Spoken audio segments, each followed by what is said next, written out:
Hi, welcome. Today Pat and I are in Arches National Park, Utah, and are about to hike through the Devil's Garden to Double O Arch. Arches National Park isn't just beautiful, it's one of a kind. Nowhere else on earth packs in so many natural stone arches, fins and spires into such a small desert landscape. Over 2,000 arches rise from a world sculptured by salt, sand and time.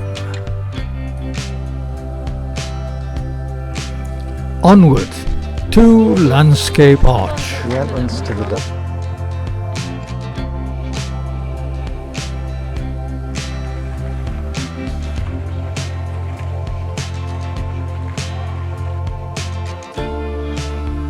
Landscape Arch hangs across the desert like a stone ribbon, shaped by millions of years of wind, water and the slow erosion of ancient sandstone fins.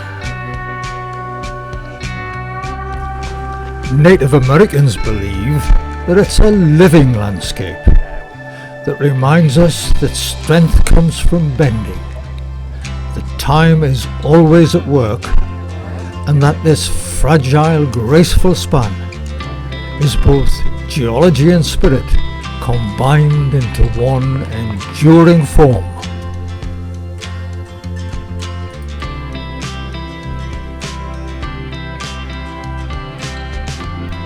Leaving Landscape Arch, the trail becomes more difficult and climbs steeply up into the Devil's Garden.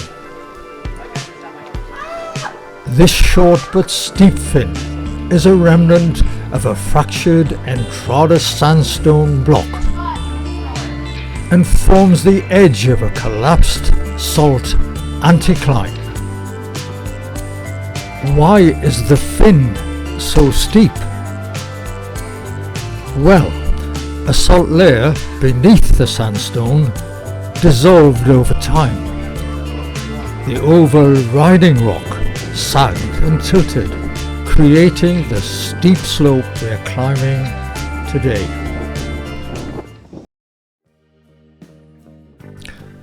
From the signpost on the main trail, it's a detour of 0.3 of a mile to Navajo Arch and 0.2 of a mile from the signpost to Partition Arch, a mile covered in all.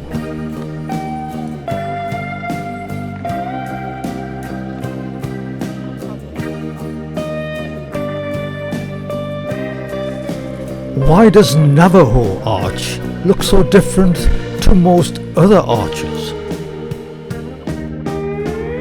Well, Navajo Arch formed in a fin, but developed in a different way than the more open window-style arches. Navajo Arch formed inside a sandstone fin. It slowly hollowed out from the inside and created a deep alcove. To the Native Americans, this alcove arch represented a place of rest, reflection and storytelling. They could feel the presence here in a way that stone holds silence, like a bowl holds water.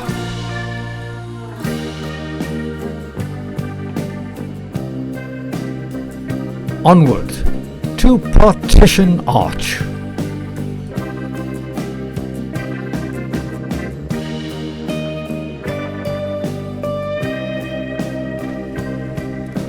Partition Arch rises from the sandstone like a doorway carved by time itself, and it's easy to understand why stories whisper that the Ute Indians once felt places like this were more than just stone.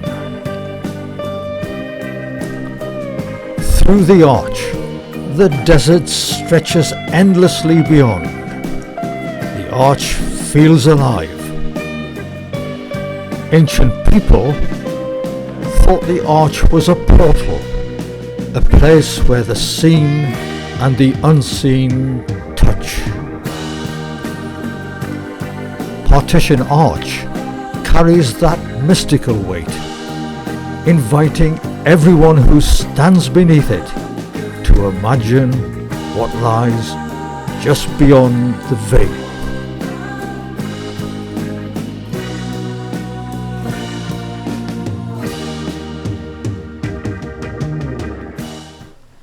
Leaving Partition Arch, the landscape changes into a rugged, open sweep of slip rock domes, narrow high fins and carved ridges, which give great views of the desert basin below.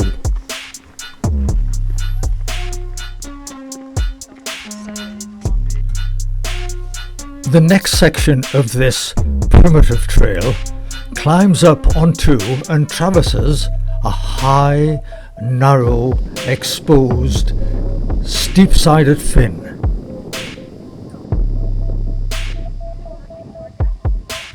It's both challenging and exhilarating, but not without its pitfalls. Steep drop-offs, slippy when wet, not to be attempted in windy weather.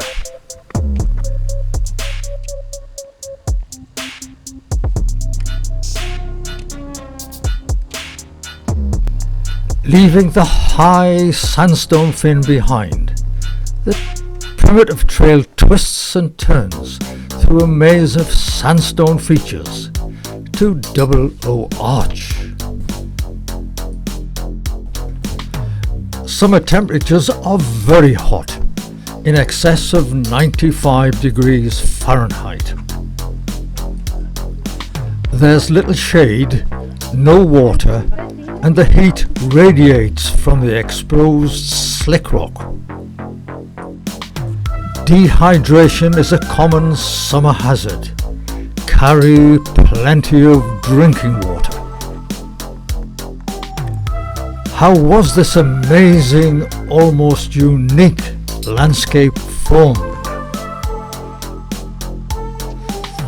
Well, Fins in Arches National Park formed when a thick layer of ancient salt was buried under younger sediments, and the weight of those layers caused the salt to flow and rise into a salt anticline, which is reminiscent of a wrinkled carpet, bending and fracturing the overlying Entrada sandstone into long parallel joints. Over millions of years, water, wind and freeze and thaw cycles widened these fractures, isolating narrow slabs of sandstone that eroded into the tall fins we see today. Continued erosion of weaker points within the fins eventually produced alcoves, windows, arches, making Devil's Garden one of the most dramatic expressions of anticline-driven landscape evolution in the region.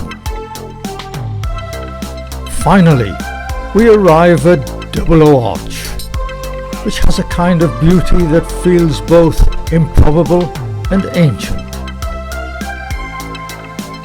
After an exciting but challenging hike, our arrival at Double O feels like a reward earned, not just a visit. Scrambling through the smaller lower O window, we view the arch from the west side of the fin. Long ago, the Native American tribes saw Double O Arch not as a stone, but as a spine between worlds. The upper O, high and bright, is the eye of the sky realm, a portal through which light descends and spirits ascend.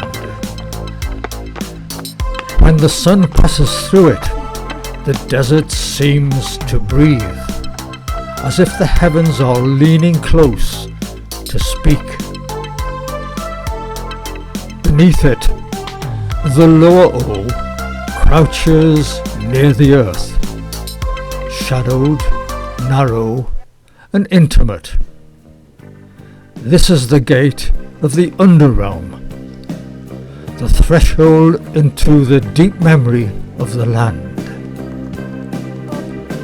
Wind whispers through it like a voice from below, carrying stories of ancient seas, rising salt, and slow, patient work of time. To step through it is to acknowledge the unseen forces that shaped the desert long before humans arrived. Together, the two openings form a vertical axis of existence.